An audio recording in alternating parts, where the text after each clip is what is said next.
Bonjour tout le monde, Annabelle Boyer, auteure, conférencière et experte en comportement humain. Et aujourd'hui, je voulais vous parler des mythes positifs et négatifs de la pensée positive.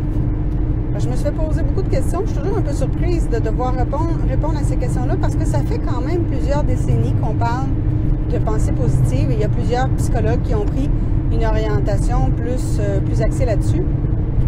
Mais j'ai eu plusieurs questions parce que il y a des gens qui m'ont dit que avoir une orientation de pensée positive, ça voulait dire de nier ses émotions négatives. C'est pas tout à fait ça en fait. On ne nie pas une émotion négative, on ne la nie jamais d'ailleurs. L'idée, ce n'est pas de nier une émotion négative, mais c'est l'idée de ne pas se rouler dedans et de s'accrocher après comme à une bouée de sauvetage. Parce que une émotion, qu'elle soit positive ou négative, doit être accueillie. Elle doit être observée, elle doit être nommée parce qu'elle est importante, qu'elle soit positive ou qu'elle soit négative. Une émotion, c'est un indicateur. Donc, si vous ressentez de la colère, ça vous indique qu'il y a un besoin qui n'est pas comblé. Il y a quelque chose qui est insatisfaisant. Puis cherchez pas la cause de votre colère à l'extérieur de vous. La cause, elle est en vous. Ça donne rien de dire c'est de la faute de l'autre si c'est à cause de... Non, c'est un besoin en vous qui n'est pas comblé. Est-ce que c'est votre besoin de vous affirmer que vous avez nié? Est-ce que c'est votre besoin d'attention que vous n'avez pas osé mentionner puis vous espériez que l'autre le devine? Donc, la colère n'est qu'un indicateur d'un besoin qui n'est pas comblé. Il faut prendre le temps de regarder quel est ce besoin-là qui n'est pas comblé. Donc, une émotion, c'est un indicateur. On va l'accueillir. Donc, on accueille le fait qu'on est en colère. On se le dit, on se le nomme. Je me sens pas bien, je suis en colère, je ressens de la colère par rapport à telle situation. J'ai donc tel besoin qui n'est pas comblé. Il faut se le nommer. Mais l'idée, c'est de ne pas en faire un drame et de ne pas se rouler dedans pendant des heures parce que, évidemment, là, c'est à vous-même que vous vous faites du tort. Donc, l'idée dans la pensée positive, ce n'est pas de nier une émotion, mais bien de l'accueillir. Et quand cette émotion-là est plus difficile, elle est plus négative, à ce moment-là, l'idée, c'est de la reconnaître, mais de passer à autre chose aussi, de ne pas rester coincé dedans.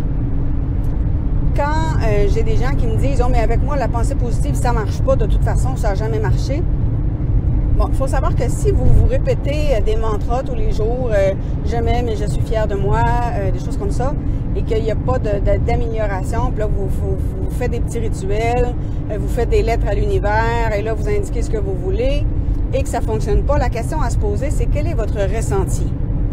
Parce que j'ai beaucoup de clients qui me disent « Oh, moi, je l'ai déjà essayé de faire un camp de vision ou de faire des demandes à l'univers, de faire des affirmations, et ça n'a jamais marché. » Mais quand on regarde, les affirmations écrites et les affirmations verbales sont positives, sauf que quand la personne les dit ou les lit, elle ne les croit pas. Son ressenti est tout autre. Fait que la personne fait une belle lettre pour décrire quel est le conjoint idéal ou la conjointe idéale, mais en arrière-plan, les croyances qui sont là, c'est « je le mérite pas », je suis pas une bonne personne, je ne suis pas aimable, je peux pas attirer quelqu'un de bien, j'ai rien à apporter, j'ai rien à offrir. Donc, c'est sûr que si les croyances limitantes qui sont ancrées, qui sont ressenties au plus profond de soi sont très, très présentes et très, très négatives, les pensées positives peuvent pas avoir le dessus à ce moment-là. Donc, c'est pas juste la pensée positive qu'il faut aller travailler, c'est les croyances qui sont en arrière, qui sont ancrées, qu'il faut à ce moment-là aller déprogrammer et reprogrammer pour permettre aux pensées positives à ce moment-là d'avoir un impact. Parce qu'une pensée positive sans ressenti ne peut pas avoir d'impact. Et l'autre chose d'ailleurs, pour revenir aux émotions, il y a des gens qui me disaient c'est pas vrai que par la pensée positive on peut guérir. Bon, deux choses. La première, quand vous avez des émotions négatives, vous allez sécréter de l'adrénaline, évidemment, mais vous allez sécréter du cortisol, entre autres, qui est l'hormone du stress. Quand vous êtes en pleine sécrétion de cortisol et d'adrénaline, votre corps, à ce moment-là, se prépare, dans le fond, à une attaque externe. Il se met en mode vigilance. Le temps qu'il est en mode vigilance, ce qu'il va faire, c'est qu'il ne va pas s'occuper des défenses internes. Donc, tout ce qui est le système de défense, lui, va avoir une baisse drastique. Parce que le corps se prépare soit à une attaque externe, soit à une attaque interne. Donc, si le corps se sent en danger, parce que c'est souvent ça quand on est en émotion négative, on se sent agressé par l'autre, on réagit par une forte colère, donc on sent un danger imminent, qu'il soit réel ou irréel. Mais quand le cerveau se met donc en mode vigilance, bien évidemment, il baisse ses défenses internes. C'est un ou l'autre, c'est les défenses externes ou internes, mais c'est pas les deux en même temps. Donc, si vous êtes en colère, par exemple, pendant 1 minute, votre système immunitaire va avoir une baisse drastique pendant 1 heure parce qu'il va se reconstruire après. Si vous êtes en colère pendant 5 minutes, vous avez donc 5 heures pendant lesquelles votre système immunitaire est beaucoup plus faible. Donc, c'est sûr que vos émotions négatives vont affecter votre système immunitaire. Donc, à ce moment-là, vos émotions négatives, on peut dire par ricochet qu'elles vont nuire quand vous êtes malade. Donc, les pensées positives vont aider à prévenir la maladie puisqu'elles entretiennent un bon système immunitaire. Donc, ça, c'est la première chose.